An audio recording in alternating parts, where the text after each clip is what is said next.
Mamu yang pernah, jadi gini, hari ini semua petugasnya adalah teman-teman yang pernah ikut ibadah di GKI Marta di Reja Purwokerto.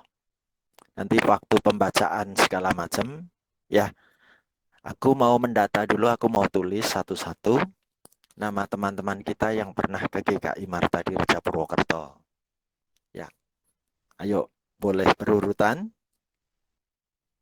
Saya pernah Pak, tapi cuma 2 kali. Selin, oke. Terus? Saya Pak Siapa ini? Adrian Panjaitan. Adrian, oke. Selin, Adrian, terus ada lagi?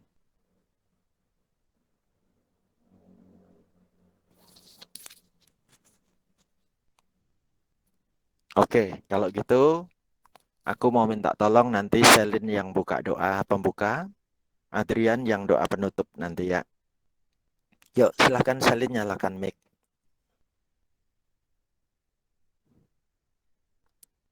Halo Selin. Halo Selin. Iya Pak, Yuk. sebentar maaf tadi ada sedikit kendala. Oke, Selin buka doa ya. Oke Pak. Teman-teman dan Bapak, mari kita berdoa. Tuhan, jadikanlah ilmu yang kami pelajari pada hari ini menjadi ilmu yang bermanfaat, dan sekiranya ilmu yang kami dapatkan hari ini dapat kami aplikasikan di dalam kehidupan kita ke depannya. Terima kasih Tuhan, hanya dalam nama saja kami berdoa. Amin. Amin. Ya. Baik, teman-teman. Ini yang baru bergabung di kelas kita separuh belum ada loh. Ya. Dari 50 peserta, gimana nih sebaiknya Levina?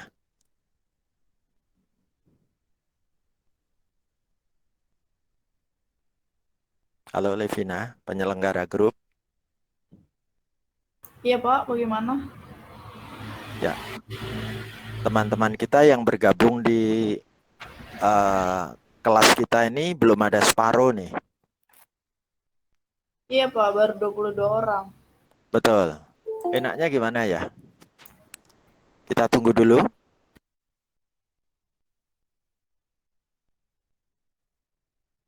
Mungkin tunggu beberapa menit lagi Pak. Oke, batas waktunya berapa menit teman-teman menunggunya?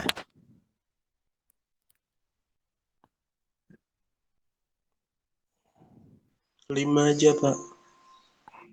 Jam 12 lebih 5. Ini udah 12 lebih 4. Oscar.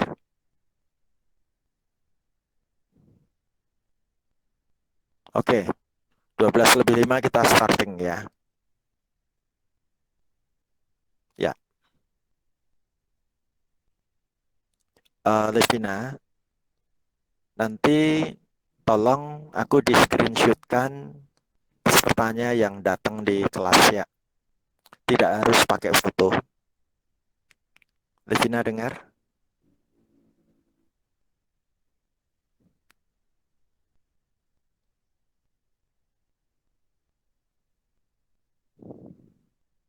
Oke. Adrian dengar suaraku enggak Adrian? Dengar Pak. Oke, Adrian, aku mau minta tolong ya. Teman-teman yang ada di grup kita ini, yang ikut datang, tolong nanti di screenshotkan. Ya. Kira-kira Baik di Pak, tapi tengah-tengah. namun saya nggak pakai device laptop Pak, pakai HP. Jadi Enggak apa-apa. kemungkinan Enggak apa. dari Pakai HP daftar sedikit-sedikit itu. Kan bisa dipencet bagian peserta. Ya, kan iya, muncul bisa, Pak. semua. Nah, itu nanti kira-kira jam 12:30 ya. Oke, Adrian. Baik Pak. 12:30 nanti tolong di screenshotkan siapa saja yang datang. Ya, dan aku rada sedih nih. Karena banyak yang tidak stay untuk ikut kuliah ya. Di Sambi, ada di jalan, ya. Oke, tapi bagaimanapun aku mesti mengajar, ya. Baik. Yo, aku mulai aja lah, ya. Teman-teman semangat ya. Semangat, Pak. Semangat, Oke, Pak. siap ya. Yuk, thank you.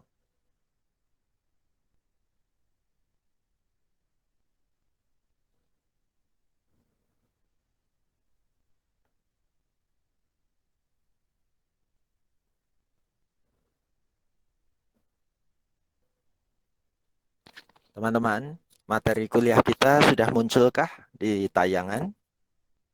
Sudah, Pak. Sudah, Pak. Ya, yuk. Nanti Adrian dan Oscar ya, tolong banyak bantu ya. Oke. Kita akan baca. Adrian dan Oscar bergantian terus ya. Jadi satu orang satu slide ya. Entah di slide itu kadang isinya 2 ayat atau 1 ayat atau 3 ayat. Tapi satu orang satu slide. Antara Adrian dan Oscar. Silahkan Adrian dulu. Kamu adalah terang dunia, jika garam itu menjadi tawar, dengan apakah ia diasinkan? Tidak ada lagi gunanya selain dibuang dan diinjak orang. Kamu adalah terang dunia, kota yang terletak di atas gunung tidak mungkin tersembunyi. Lagi pula orang tidak menyalakan pelita, lalu meletakkan di bawah genteng, melainkan di atas kaki dan dian, sehingga menarik semua orang di dalam rumah itu. Demikianlah hendaknya terangmu bercahaya di depan orang, supaya mereka melihat perbuatanmu yang baik dan memuliakan Bapamu yang di sorga. Janganlah kamu menyangka bahwa aku datang untuk meniadakan hukum Taurat atau kitab para nabi. Aku datang bukan untuk meniadakannya, melainkan untuk menggenapinya. Karena aku berkata kepadamu, sesungguhnya selama belum lenyap langit dan bumi ini, satu iota atau satu titik pun tidak akan ditiadakan dari hukum Taurat sebelum semuanya terjadi.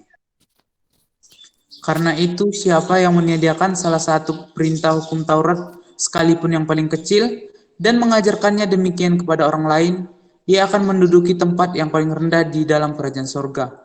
Tetapi siapa yang melakukan dan mengajarkan segala perintah-perintah hukum Taurat, ia akan menduduki tempat yang tinggi di dalam kerajaan sorga.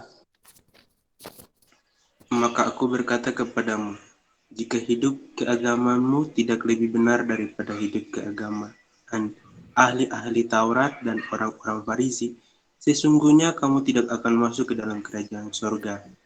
Amin. Ya, teman-teman, hari ini topik kuliah kita temanya adalah beragama dengan akal sehat. Ya. Aku tidak ada videonya, yang ada PPTX-nya sudah aku bagi. Ya, teman-teman, kita hidup di tengah dunia yang mabuk agama. Agama itu sudah dibikin sedemikian rupa di Indonesia ini, dipolitisasi sehingga banyak orang beragama tidak pakai akal sehat. Ya, saya mau mengajak generasi muda, para mahasiswa, para cendekiawan untuk ikut memikirkan bagaimana memperbaiki bangsa ini dengan beragama dengan akal sehat. Ya, teman-teman, seperti apa sih orang mabok itu? Aku akan ceritakan orang mabok ya lewat sebuah video. Kalau di Google Classroom, di Google Meet, itu video tidak bisa muncul suaranya. Tapi nggak apa-apa, nggak usah pakai suara. Lihat, laki-laki ini baru pulang dari diskotik. Dia mau pulang, dia nyanyi-nyanyi.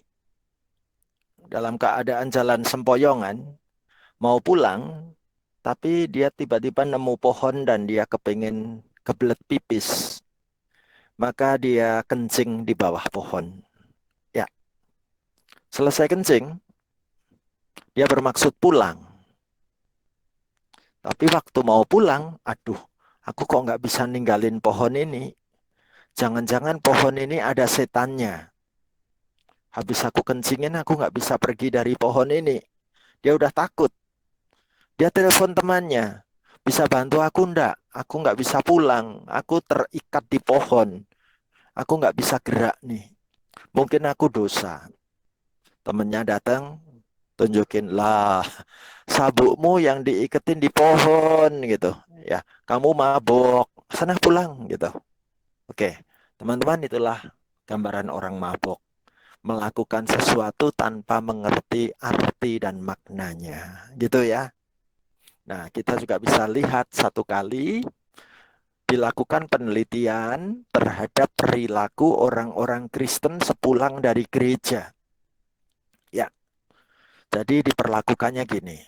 Akan diteliti seperti apa orang ke gereja itu membuat hidupnya jadi berubah lebih baik atau tidak. Jadi orang lebih sabar atau tidak. Maka dilakukan penelitian di sebuah gereja yang lokasi jalannya itu satu arah. Dia pilih gereja yang lokasinya jalannya cuma satu arah.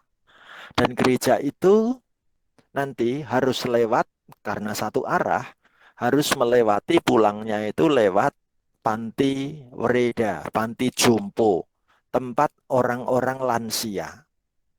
Dan puji Tuhan, panti wereda atau panti jompo itu lokasinya berseberangan dengan supermarket. Yuk kita cek. Seperti apa orang kalau pulang dari gereja, lihat orang-orang panti jompo sedang akan pergi ke supermarket. Kita lihat ya. Ini. Oh, dia udah klaksonin mobil aja. Karena lihat orang-orang tua ini nyebrang mau belanja ke supermarket. Padahal dia baru pulang dari gereja loh ini. Kita lihat. Semua lansia itu mau pergi belanja. Ada beberapa yang tunjukin, ayo silahkan. Tapi kita lihat. Ya sudahlah, namanya pulang dari gereja. Yang jalan juga orang-orang lansia. Sabar aja lah. Tapi sampai ujung tulisannya close. Jadi teman-teman ayo balik lagi dulu. Ya, masih close. Kesabaran diuji yang kedua kali. Mereka jalan pulang. Apakah kita sabar gitu ya? Nggak apa-apalah kali ini. Apa boleh buat. Tapi lihat yang punya toko datang. Aku udah buka. Sudah ditukar close-nya jadi open. Jadi mereka balik lagi. Jalan lagi. Kesabarannya diuji 3 kali. Dan lihat. Bagian belakang teriak-teriak, teman-teman dompetku ketinggalan. Aku cuman bawa duit receh. Receh pun jatuh di jalanan. Nah, semua ditunjukin kamu nih dari gereja, baru di syuting video. Apa betul pulang dari gereja jadi sabar? Ternyata enggak. Ya. Baik, tolong bacakan. Silahkan. Sekarang bebas. Ayo. Saya Pak. Ya. Siapa Matius ini? Roy Pak. Roy. Ya. Matius 5 ayat 13. Kamu adalah garam dunia. Jika garam itu menjadi tawar, dengan apakah ia diasinkan? Tidak ada lagi gunanya selain dibuang dan diinjak orang. Kamu adalah terang dunia. Kota yang terletak di atas gunung tidak mungkin tersembunyi. Oke, jadi Kristen berarti sudah langsung jadi garam dunia dan terang dunia. Bukan proses, tapi semestinya langsung jadi garam, memberi rasa asin, dan sekaligus automatically benar-benar siap jadi terang dunia, memberi cahaya di tengah kegelapan. Ya. Nah, apakah kita orang-orang Kristen yang betul-betul menjadi garam dan menjadi terang dunia? Kita cek. Ya. Roy, bacakan Roy.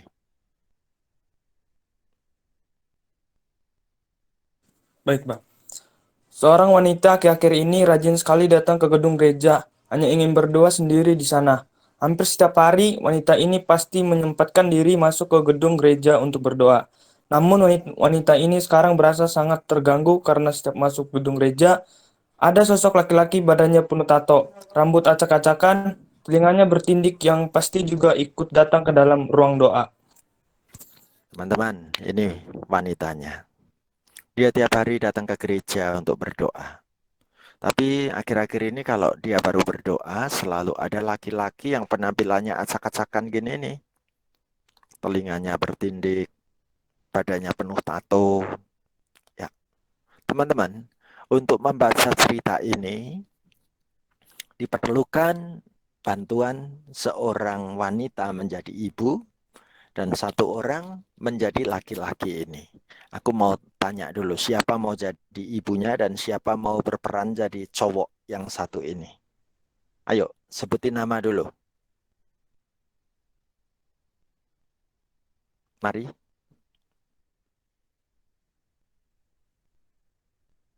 Ada yang siap jadi ibu dan siap jadi anak lelaki ini? Ayo, sebutin nama. Saya Ratna.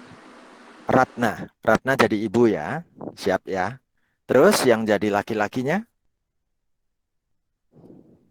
Saya Pak bersedia. Siapa ya? Stefanus Pak. Stefanus. Oke, Ratna dan Stefanus. Ya. Yuk. Bacakan Ratna. Wanita ini akhirnya menemui pendeta meminta agar laki-laki bertato dan bertindik itu dilarang datang ke ruang doa gereja. Karena wanita ini merasa kurang nyaman dan kurang aman berdoa di gereja sekarang ini. Pendeta itu hanya tersenyum dan mengatakan, "Mana mungkin saya melarang orang yang ingin datang berdoa? Bukankah gereja terbuka bagi siapa saja?" Oke. Wanita itu meminta kepada pendeta, Pak Pendeta tolong di stop, dihentikan. Laki-laki itu bikin hatiku nggak nyaman doa di gereja. Aku merasa kurang aman. Karena ketemu laki-laki bertindik, bertato, rambutnya acak-acakan, saben aku ke gereja. Tolong Pak Pendeta hentikan dia dong. Pendeta itu cuma tersenyum. Mana mungkin gereja kan terbuka untuk siapapun. Apalagi ada orang kepengen berdoa kok dilarang. Tapi apa yang terjadi? Ratna. Ayo Ratna. Saat melayani kebaktian hari Minggu, pendeta itu mengumumkan kepada jemaat bahwa kemarin siang baru saja melayani ibadah pemakaman untuk seorang pria yang meninggal karena menderita HIV/AIDS. Saat akhir ibadah, pendeta ini menunggu ibu yang biasa berdoa di gereja. Perlu menyampaikan ada titipan surat untuk ibu ini dari pria yang meninggal dimakamkan kemarin. Nanti bisa dibaca di rumah saja sepulang dari kebaktian. Oke. Jadi pendeta pada hari Minggu itu selesai ibadah, dia kasih announcement. Kemarin aku baru saja melayani ibadah pemakaman. Ya, ada pria meninggal karena menderita HIV/AIDS. Dan aku dititipin surat. Surat ini nanti aku akan serahkan kepada seorang ibu yang biasa berdoa di gereja kita. Jadi waktu salam-salaman pulang, pendeta ini menunggu dan dia kasih ibu tadi surat yang pria tadi titipkan. Ya. Seperti apa? Kita bisa lihat ya, ini pasien penderita HIV/AIDS dan ini saat dimakamkan. Badannya penuh tato dan dia dimakamkan. Oke? Seperti apa suratnya? Aku mau minta, yuk sekarang yang berperan jadi cowok, bacain. Stefanus. Ya, baik Pak. Yang terhormat Ibu terkasih, maaf saya lancang berani menulis surat ini. Saya suka memperhatikan Ibu ketika Ibu masuk ke dalam gereja. Nama saya Roland. Saya seorang penderita AIDS karena pemakaian jarum suntik. Hidup saya hancur, Bu. Dari seks bebas sampai merampok pernah saya lakukan. Sampai suatu hari komunitas kami kedatangan sekelompok relawan kesehatan dan kami diperiksa satu persatu. Dan hanya sayalah yang divonis HIV positif. Seketika itu juga hidup saya runtuh, gelap dan beberapa kali mau melakukan bunuh diri. Namun gagal karena diselamatkan oleh orang-orang yang memergoki saya. Oke, itu halaman pertama. Ya, surat lembar pertama. Ibu ini bacanya sudah mulai hatinya nggak nyaman nih. Halaman kedua, lanjutin. Yuk, tetap baca lagi, Steph. Sampai terakhir ketika saya mau bunuh diri lagi, ketika tekad itu sudah bulat, saya mau menabrakkan diri saya ke truk semen yang melintas. Begitu saya mau meloncat ke arah truk itu, sepintas saya melihat ibu turun dari mobil dan masuk ke gereja. Entah kenapa, saya tergerak dan membatalkan kembali niat saya. Dan saya mengikuti jejak ibu mau masuk ke gereja. Sesampai di dalam gereja, saya gak berani lihat ke depan. Saya malu, saya kotor dengan kehinaan saya ini. Dan saya melirik ke ibu. Dalam hati saya berkata, betapa bahagianya saya apabila mempunyai seorang ibu seperti ibu. Oke. Tangan ibu ini makin gemetar baca lembar surat ini halaman 2. Halaman 3 lebih-lebih. Ayo, Steph. Saya yatim piatu, Bu, dan karena kesalahan dalam pergaulan, membuat saya terjerumus. Saya anggap ibu adalah ibu kandung saya sendiri. Tiap hari saya hadir di gereja dan bahagia sekali. Bisa seatap dengan ibu saya. Hidup saya jadi cerah. Saya bersemangat, Bu. Karena akhirnya saya mempunyai seorang ibu yang begitu dekat dengan Tuhan. Untuk itu saya setiap hari amat bersyukur kepada Tuhan. Akhirnya Tuhan memberikan saya seorang ibu. Walaupun saya gak berani menyapa ibu. Tapi itu sudah membuat saya bahagia. Mulailah ibu ini menangis. Baca lembar surat ini. Lebih-lebih lembar berikutnya. Silahkan. Namun penyakit saya ini makin berat. Saya menulis surat ini saja sudah tidak kuat sebenarnya. Tapi saya paksakan karena saya sangat sayang pada ibu. Ibu, saya, Ronald, amat sayang pada ibu. Setiap hari ibu saya doakan. Namun maaf Bu, sudah 6 hari saya gak datang doa. Penyakit ini membuat saya gak bisa bangun dari ranjang saya. Dan saya semakin melemah. Sewaktu Pak Pendeta datang ke kamar saya untuk mengunjungi dan mendoakan, saya titip surat ini kepadanya untuk diberikan kepada ibu. Luar biasa. Dan ini lembar terakhir. Bacakan, Steph. Oh ibu, betapa Tuhan Yesus amat baik kepada saya. Ia memberikan seorang ibu yang baik. Saya yakin ibu selalu mendoakan saya. Oh betapa senangnya memiliki ibu berhati mulia ini. Saya merasa bahwa hidup saya tidak akan lama lagi. Inilah curhatan hati saya, Roland anak ibu. Dan saya janji Bu, kalau Tuhan berkenan mengampuni dosa-dosa saya dan saya di surga, saya akan minta Tuhan Yesus agar saya bisa bertemu ibu ya pada saatnya kelak. Peluk, cium. Ronald anak ibu. Oke. Itu yang ditulis Ratna. Kalau engkau jadi ibunya, seperti apa perasaanmu? Bacakan.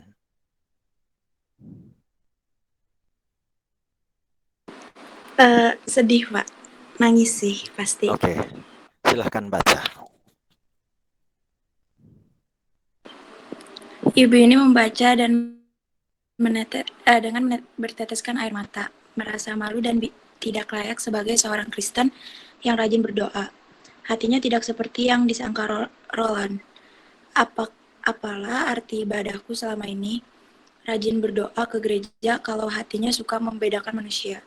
Bahkan sudah merendahkan hidupnya Roland yang ingin bertobat saat-saat akhir umur hidupnya. Malu sekali ibu ini sudah merasa jahat di hadapan Tuhan. Oke. Aku ini orang Kristen macam apa? Ya. Apa gunanya doa-doaku kalau hatiku itu ternyata jahat loh ya. Hatiku nggak kayak yang disangka Roland. Ya. Aku ini ibu yang masih suka beda-bedain manusia. Apa sih artinya Kristen? Ya. Teman-teman, kita hari ini akan melihat ada 4 pilihan. Jadi orang Kristen itu ada 4 jenis. Ya. Kristen verbal, Kristen ornamental, Kristen ritual seremonial, dan Kristen aktual. Kita nanti pilih yang mana? Ya, yuk kita teliti. Steph dan Roland. Steph sebagai Roland tadi melanjutkan, dan Ratna sebagai ibu nanti melanjutkan. Ya, yuk. Steph dulu. Ayo Steph. Pilihan menjadi orang Kristen verbal. Hanya pandai berkata-kata, haleluya, puji Tuhan, padahal kelakuan nol. Oke, verbal. Dalam bahasa Inggris, verb itu kata kerja. Ya, Kristen verbal berarti kerjanya cuma berkata-kata aja. Ya, jangan terkecoh kalau ketemu orang Kristen, sebentar-sebentar ngomongnya haleluya. Sebentar lagi ngomongnya puji Tuhan. Sebentar lagi ngomong Tuhan Yesus memberkati. Padahal kelakuannya nol. Paham teman-teman? Ada orang Kristen verbal yang pernah kita temui? Ya. Ratna, bacain pilihan yang kedua. Kristen apakah itu? Pilihan yang kedua, ornamental. Hanya memakai ornamen atau perhiasan, misalnya liontin salib, stiker Kristen, tapi perbuatannya nol. Oke, di rumahnya dia punya hiasan-hiasan dinding ornamen. Ya, itu bagus-bagus banget. Tapi kalau kita masuk rumahnya, yang di situ terjadi adalah kata-kata yang kasar. Saling memaki, saling membentak, nada bicaranya nggak enak, suka nyindir-nyindir, suka ngerasani, suka bergunjing, bergosip. Kristennya cuman ornamen. Atau pakai liontin salib. Ya, pakai bandul kalung salib. Tapi kerjanya keluar masuk diskotik. Atau pakai motornya dipasangi stiker Kristen. I love Jesus. Jesus is my savior. Ya, tapi kerjanya kalau lampu merah ditabrak terus. Ya, bawa motornya ugal-ugalan. Perbuatannya nol. Dia baru Kristen tahapnya ornamental. Paham ya? Atau orang Kristen jenis ketiga? Steph, bacain. Pilihan ketiga, ritual seremonial. Hanya aktif dalam perayaan ibadah seremoni saja, tapi perbuatan nol. Oke, dia cuman Kristen kalau di gereja. Gereja mau bikin acara ibadah, perayaan apapun, pasti dia datang. Tapi di rumah kelakuannya tidak seperti kayak di gereja. Masih suka marah-marah, masih suka mukulin, masih suka menghajar, masih suka berkata kasar. Tapi kalau begitu sampai di gereja, dia halus banget. Itu namanya Kristen ritual seremonial. Steph mau pilih 1, 2, atau 3, Steph? Kalau bisa nggak milih, Pak. Jangan dipilih, setuju. Ratna? Pilih mana Ratna? Golput, Pak. Kenapa kok golput? Nggak mau milih saya. Oke, kalau gitu pilihlah yang keempat. Yo Ratna, baca yang keempat.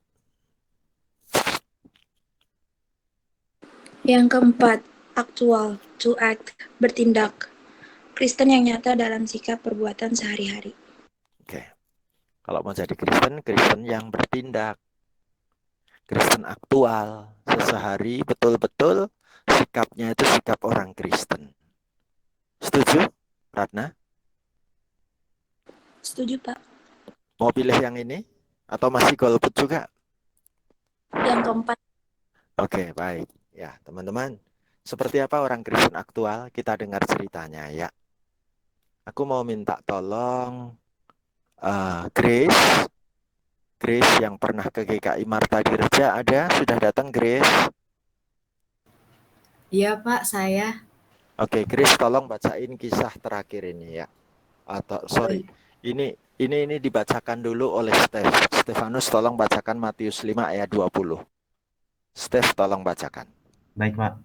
Matius 5 ayat 20. Maka aku berkata kepadamu, jika hidup keagamaanmu tidak lebih benar daripada hidup keagamaan ahli-ahli Taurat dan orang-orang Farisi, sesungguhnya kamu tidak akan masuk ke dalam kerajaan sorga. Oke, hidup keagamaanmu harus benar. Benar itu artinya bukan tidak ada salah. Benar itu kalau diterjemahkan dalam bahasa Yunani, artinya itu tidak pura-pura. Benar itu artinya sejati, asli, bukan sekedar pakai drama-drama gitu ya.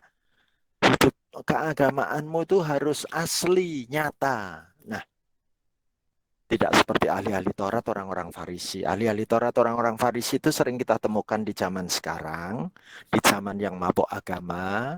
Senangnya itu misalnya ditandai di jidatnya itu kelihatan ada tanda warna hitam. Tandanya aku ini rajin banget sembahyang. Ya, jidatku ini sering aku pakai untuk diadu dengan lantai itu ya. Atau ditunjukkan pakaianku. Aku seneng pakai celana cingkrang itu. Tandanya aku ini aliran agamanya serius. Atau ditandai dengan punya jenggot. Ya, jenggot yang panjang. Nah, seolah-olah dia benar-benar keagamaannya itu hebat gitu loh ya. Tapi bukan itu yang Tuhan maui. Yang Tuhan maui adalah hidup keagamaan yang benar. Benar itu bukan sandiwara, benar itu sehari-hari, benar itu aktual. Ya, Grace, yuk bacakan Grace. Ada kisah penutup khotbah yang menarik. Ayo Grace. Seorang wanita bekerja di pabrik pendistribusian daging. Saat jam kerja telah selesai, dia pergi menuju ruang penyimpanan daging untuk memeriksa sesuatu. Malangnya, pintunya tiba-tiba tertutup. Dia terkunci tanpa ada yang menolongnya. Walaupun dia berteriak dan memukul sekuat tenaga, tak satu pun yang mendengar tangisnya. Hampir semua pekerja sudah pulang, karena dari luar ruang tidak akan bisa terdengar suara apapun. Oke. Wanita Kristen ini, dia paling beda di tempat pabrik pendistribusian daging. Dia itu orang yang tanggung jawab sekali di tempat pekerjaan. Dia akan datang lebih awal. Dan dia bersedia pulang paling akhir walaupun bel sudah bunyi. Karena dia merasa bertanggung jawab, aku harus periksa segala-galanya. Nah, repotnya hari itu, waktu dia periksa bagian ruang penyimpanan daging, tiba-tiba pintunya itu automatically sudah disetting di program tertutup. Jadi, dia terkurung di tempat ruang penyimpanan daging. Teman-teman bayangin daging itu kalau disimpan bukan cuma di dalam kulkas, tapi harus masuk di tempat yang paling dingin dari kulkas itu loh ya. Ya. Yang bikin es batu itu loh teman-teman. Daging kalau disimpan di situ baru aman. Ya. Di kotak freezer itu. Ya. Ini masuk di ruangan yang isinya freezer semua. Pintunya tiba-tiba tertutup. Dan dia mau nangis, mau teriak-teriak, nggak ada yang dengar. Karena suara mesin pendinginnya udah gemuruh. Teman-temannya juga udah pada pulang gitu ya. Apa yang terjadi? Ayo Grace. 5 jam kemudian, ketika dia berada di ujung ajalnya, satpam pabrik itu tiba-tiba membuka pintu ruang itu dan menemukan wanita itu duduk lemas kedinginan. Wanita itu secara ajaib telah terselamatkan dari kematian malam itu. Setelah sadar, wanita ini bertanya kepada satpam pabrik itu, "Bagaimana kok bisa menemukan aku di dalam ruangan ini?" Oke, 5 jam kemudian. Anggap saja pabrik itu tutup jam 5 ya. Berarti jam berapa, Grace? Kenapa, Pak? Kalau pabriknya tutup jam 5, 5 jam Iya. kemudian berarti jam berapa, Grace? Jam 10 malam, Pak. Jam 10 malam. Ya, hampir mati. Tapi satpamnya bisa menjumpai perempuan ini. Ya, jadi perempuan ini nanya, Pak Satpam kok bisa menemukan aku terkunci di ruangan ini, ceritanya kayak apa Pak Satpam? Grace, bacain Grace. Satpam itu menjelaskan, "Sudah 35 tahun saya bekerja di pabrik ini. Ratusan pekerja datang dan pulang seusai kerja setiap hari di pabrik ini. Banyak yang menganggap saya itu tidak ada kecuali dirimu. Hari ini kamu bekerja seperti biasanya. Selamat pagi. Hanya kamu yang selalu menyapa saya setiap hari. Setiap sore. Tapi sore ini setelah jam kerja, Saya penasaran karena saya belum mendengar ucapan. Mari pulang, sampai jumpa besok. Oke, Satpam ini cerita, kok aku bisa ketemu kamu, aku cari kamu, aku tuh sudah 35 tahun kerja di pabrik ini. Ada ratusan pekerja datang pulang gitu terus. Tapi rata-rata tidak pernah menganggap aku tuh ada, kecuali kamu. Kamu hari ini, waktu pagi tadi datang kerja, kamu selalu menyapa aku, selamat pagi Pak Satpam. Ya itu cuman kamu. Yang lain-lain nggak ada yang menyapa aku, selamat pagi Pak Satpam. Cuman kamu. Dan biasanya kalau sore, pasti kamu pamit. Pak Satpam, mari pulang. Sampai jumpa besok ya. Itu cuman kamu. Nggak ada teman-teman di pabrik ini yang ngomong gitu. Aku perhatiin hari ini tadi, kamu ngomong selamat pagi. Tapi aku belum mendengar ucapan, mari pulang Pak Satpam, sampai jumpa besok. Berarti ada apa ini, Grace? Oleh karena itu, saya memutuskan untuk memeriksa seluruh tempat. Saya mencari dan tetap mencari ke dalam ruangan-ruangan pabrik ini. Ucapan selamat pagi dan sampai jumpa adalah salam sederhanamu yang membuat saya merasa dihargai. Dengan tidak terdengarnya ucapan sampai jumpa darimu hari ini, saya yakin pasti sedang terjadi sesuatu denganmu. Itulah sebabnya mengapa saya mencarimu di setiap sudut gedung pabrik ini. Oke, sangat jelas. Kita lihat videonya. Ya, yuk. Ini videonya. Ini pabriknya, teman-teman. Jam kerja udah selesai. Dia pengen meriksa di dalam ruang penyimpanan daging, tapi saat di dalam, pintunya tertutup automatically. Dan dia beku ada di dalam ruangan penyimpanan daging. Gak ada yang bisa menolong, mau teriak, mau pukul-pukul pintu. Gak ada satupun mendengar tangisannya, semua udah pada pulang kan? Ya, semua sudah pulang. Apalagi di luar sana suara mesinnya sangat dingin itu, gemuruh. 5 jam kemudian, jam 10 malam. Saat perempuan ini udah hampir mati, tiba-tiba satpam itu buka pintu. Dan satpam itu bisa ketemu, perempuan itu baru duduk lemas kedinginan. Perempuan ini secara ajaib ditolong Tuhan. Jadi perempuan ini menanyakan, Pak Satpam kok bisa menemukan aku, ceritanya gimana? Satpam yang ngejelasin, 35 tahun aku kerja di pabrik ini. Ratusan orang datang dan pergi. Banyak orang tidak pernah menganggap aku tuh ada. Kecuali kamu. Hari ini, seperti biasanya, kamu ngomong selamat pagi Pak Satpam. Ya, cuman kamu yang menyapa aku begitu. Sore ini setelah jam kerja, aku penasaran, belum dengar ucapan, mari pulang Pak Satpam. Sampai jumpa besok ya. Kok aku nggak dapat suara itu? Jadi, aku perlu memeriksa ke seluruh tempat. Aku cari dan terus cari. Ucapan selamat pagi dan ucapan sampai jumpa Pak Satpam. Itu yang membuat aku merasa dihargai. Ya.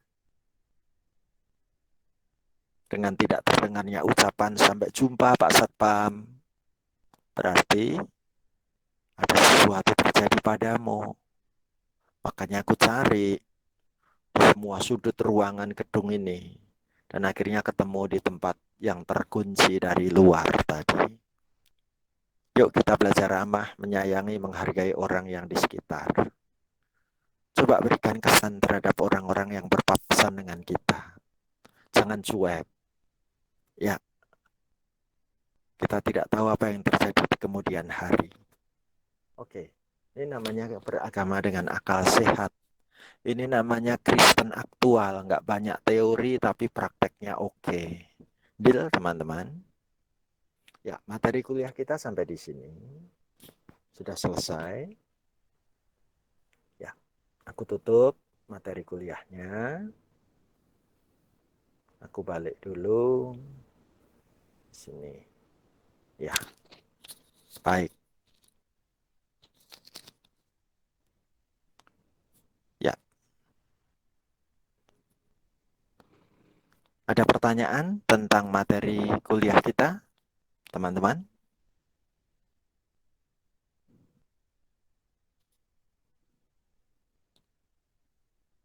Oke. Kalau tidak ada, tadi teman yang kita tunjuk untuk doa penutup siapa ya? Saya, Pak. Adrian. Yuk, silakan Adrian. Tutup doa. Ya, tapi mohon maaf saya tidak bisa on cam, Pak, karena di Nggak apa-apa. jelek. Nggak apa-apa. Oke, kita bersatu dalam doa. Terima kasih Bapak, terima kasih Tuhan atas berkat yang Tuhan berikan pada hari ini. Karena Tuhan masih izinkan kami berkumpul dan belajar tentang firman Tuhan melalui ruang online ini. Kiranya Tuhan berkati kami untuk dapat mengaplikasikan firman Tuhan yang disampaikan Bapak. Kiranya tangan Tuhan tuntun kehidupan kami, agar kami dapat menjadi garam dan terang di dunia ini. Tuhan yang baik, kiranya juga Tuhan, Bapak ajar-ajari kami agar kami menjadi Kristen yang aktual, yang bertindak nyata dalam kehidupan kami sehari-hari. Terima kasih Bapak, untuk berkat Tuhan hari ini, terpuji nama Tuhan hari ini, esok, sampai selama-lamanya. Amin. Amin. Thank you ya Adrian. Thank you ya teman-teman.